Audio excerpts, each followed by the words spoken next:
soul care, fasting and personal discipline. Perhaps because eating and drinking are so absolutely fundamental to our existence, abstaining from them for periods of time has always been seen as a way of exercising personal discipline, keeping the body under, in the language of St. Paul. Fasting is common to almost every religion and was an important element in Jewish practice from early times. Jesus mocked the people who made a show of their fasting, covering their heads with ashes, wearing a dismal look on their faces and appropriately somber clothes on their backs. "Truly I tell you," he said, "they have received their reward," presumably public respect and admiration for their piety. When his followers fasted, they should put oil on your head and wash your face, so that your fasting may be seen not by others, but by your Father, who is in secret. For Jesus, then, and for Christians since, fasting is a commendable exercise in spiritual discipline to be decided on and carried out by the disciple privately. There were times when fasting seemed more appropriate. Jesus himself fasted during his temptation in the wilderness. The Apostle Paul fasted before his baptism, a practice which became common in the early centuries of the Church. Fasting was also practiced as a sign of deep commitment in prayer. When Paul and Barnabas appointed elders for the churches they had planted, they entrusted them to the Lord with prayer and fasting. Fasting is almost always in the Bible seen as part of prayer or an evidence of humility and repentance at times of turning to God. Indeed, the Old Testament prophets saw fasting without repentance as an empty exercise. When the Christian Church adopted fasting as part of its way of life, it was usually employed as a penitential preparation for days of celebration, Lent being the most obvious example. Before that, Fridays and Wednesdays were also observed as days for fasting. At first, fasting meant complete abstinence from food during the whole or part of the fast day. Later, some fasts simply involved a restricted diet. The Eastern churches observed the days of fasting with greater strictness, and they still do. They also have many more of them. In the Western Church, Lent and Fridays were observed more or less universally, though with decreasing strictness as the centuries passed. The Roman Catholic Church now has only two binding fast days, Ash Wednesday and Good Friday, but Christians generally regard Lent as a time of serious self-examination and reflection, which for most includes some kind of regime of self-denial or personal discipline. People talk of giving up something for Lent, like food and personal indulgences. In fact, the true principle of fasting is more concerned with our taking on something for Lent. More time for prayer, a determination to read the Bible or a devotional book, or a resolution to attend a midweek service regularly.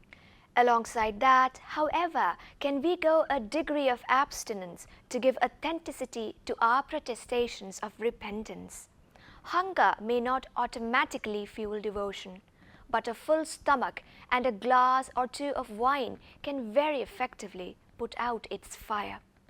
Of course, fasting, like any other spiritual discipline, can be carried to excess, and there are many examples from the early centuries of the Church onwards of people who have taken it to dangerous and occasionally fatal extremes.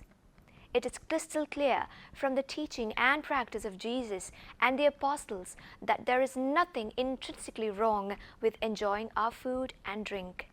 They are gifts of God. It is no accident that at the heart of Judeo-Christian worship are two meals, the Passover and the Eucharist. The early church's love feast, the agape, was a celebration of the most profound fellowship. The culmination of the awesome picture of the fulfilled purpose of God in the book of Revelation is the wedding banquet of the Lamb. It is because food and drink and the company with which we share them are so central to what we are as human beings that fasting is valuable as a sign of discipline, not despite it. Fasting is not by any means the only way in which the Christian can seek to shape his or her life more responsibly. Many people have found that stewardship of our time is also a kind of fasting. It's sometimes a salutary exercise to keep a timetable of our daily activities to see how much of our time is wasted or spent on fruitless or pointless activities. People say that they have no time to pray or to go to church regularly.